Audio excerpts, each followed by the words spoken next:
Good morning children. Class 6 की संस्कृत कक्षा में आप सभी का स्वागत है। तो देखिए बच्चों, संस्कृत आपके लिए एकदम नया है। आप पहली बार संस्कृत पढ़ने जा रहे हैं, तो संस्कृत के बारे में हम कुछ जानना चाहेंगे ना। मैं उसका कुछ परिचय दूंगी। तो जैसे आप देखते हैं दूसरे आपके विषय हैं, तो क्या संस्कृत भी एक विषय कहा जाएगा क्या? नहीं। जैसे आप देखते हैं हिंदी एक भाषा है, इंग्लिश एक भाषा है, उसी प्रकार से संस्कृत भी एक भाषा है।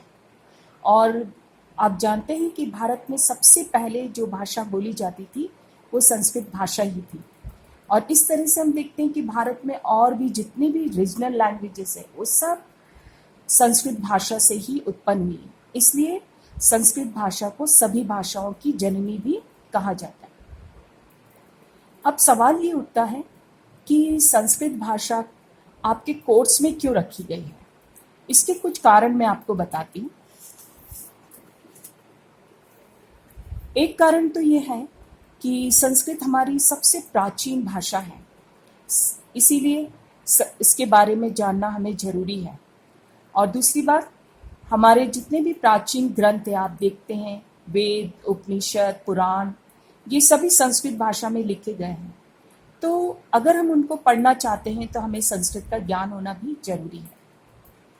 अभी तीसरा कारण ये है कि जैसे हम हिस्ट्री पढ़ते हैं तो हम देखते हैं कि भारत का इतिहास कैसा था, भारत में कौन सी भाषाएं बोली जाती थी, संस्कृति कैसी थी। उसी प्रकार से क्योंकि हमारी सबसे प्राचीन भाषा संस्कृत भाषा है, इसलिए हमें ये जानना जरूरी है कि वो कैसे लिखी जाती थी, कैसे पढ़ी जाती थी, उसका व्याकरण कैसा है, उसका साहित्य क्या है। तो ये भी एक कारण है कि संस्कृत भाषा हमारे कोर्स में रखी गई। अब एक और कारण है कि संस्कृत में इतनी अच्छी अच्छी रचनाएं हैं, कई तरह के काव्य हैं, पाठ हैं, श्लोक है, नाटक है। जब हम उनको पढ़ते हैं तो इससे हमारे नैतिक मूल्यों का विकास भी हो सकता है। और एक और बात जो है, जब हम संस्कृत पढ़ते हैं तो उससे हमारा उच्चारण शुद्ध होता है, हमारी लेखन कला बढ़ती है, पढ़ाने की कला विकसित होती है। और एक और कारण यहाँ पे मैं बताऊंगी कि संस्कृत बहुत ही स्कोरिंग सब्जेक्ट है। जैसे आप मैथ्स में मार्क्स फुल स्कोर कर सकते हैं, वैसे संस्कृत में भी आप फुल मार्क्स स्कोर करके अपना अच्छा रिजल्ट बना सकते हैं। तो ये हमने देखा कि संस्कृत एक भाषा है और संस्कृत क्यों हमें पढ़ना जरूरी है। ठीक है, अब मैं आपको एक वाक्य बताती हूँ। देखिए यहाँ पे ये वाक्य आप सब देख सकते हैं। आप क्या इसको पढ़ सकते हैं? बिल्कुल आप इसको पढ़ सकेंगे। जैसे मैं पढ़ती हूँ, बालकः पुस्तकम पठति। अभी आप देखिए, आप इसको पढ़ लेते हैं, भले आपको इसका मीनिंग समझ में ना आ रहा हो, लेकिन आप इसको पढ़ सकते हैं। क्यों पढ़ पा रहे हैं आप? क्योंकि आप देख रहे हैं कि ये हिंदी जैसा ही लिखा हुआ है। तो इसका मतलब ये है कि हिंदी और संस्कृत की जो स्क्रिप्ट है वो बिल्कुल एक जैसी है। संस्कृत और हिंदी देवनागरी लिपि में लिखी गई है, इसलिए जब हम संस्कृत देखते हैं तो हम उसको आसानी से पढ़ पाते हैं।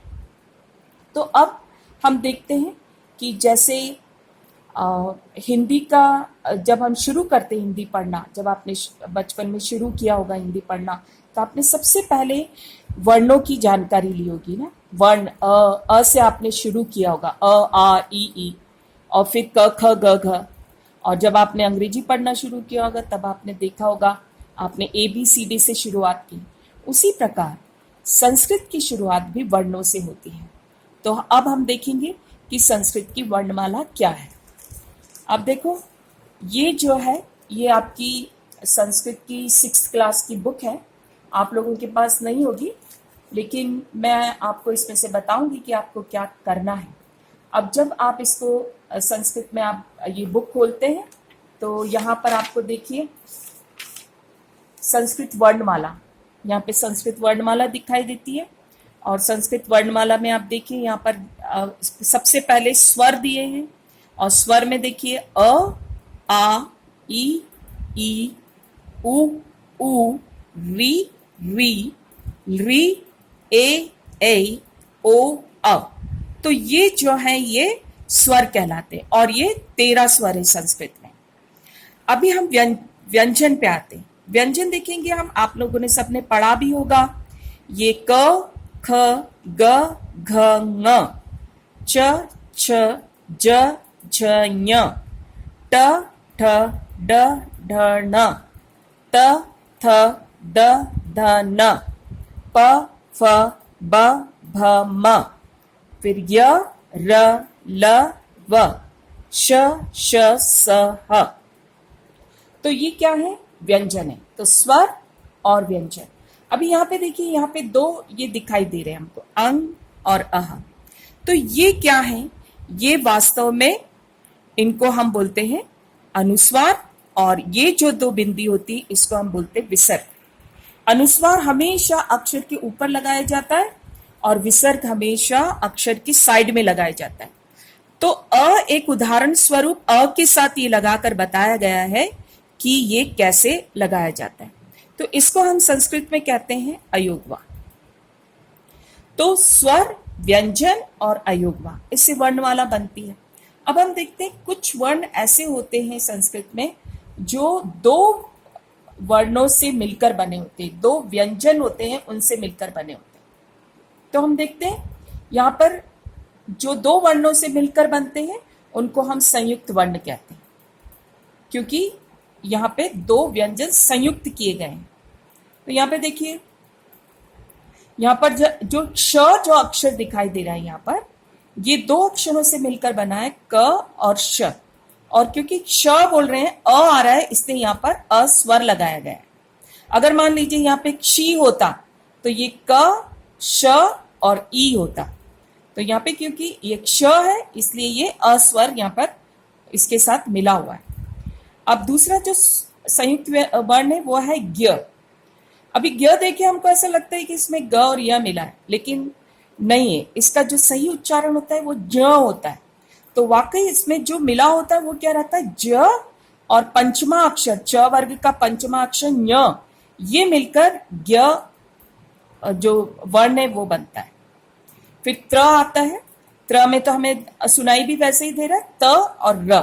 तो त र से मिलकर त्र बनता है। अभी श्र, जैसे श्रमिक वाला श्र होता है, श्रम वाला श्र होता है, तो ये जो है वो श और र से मिलकर बने होते हैं।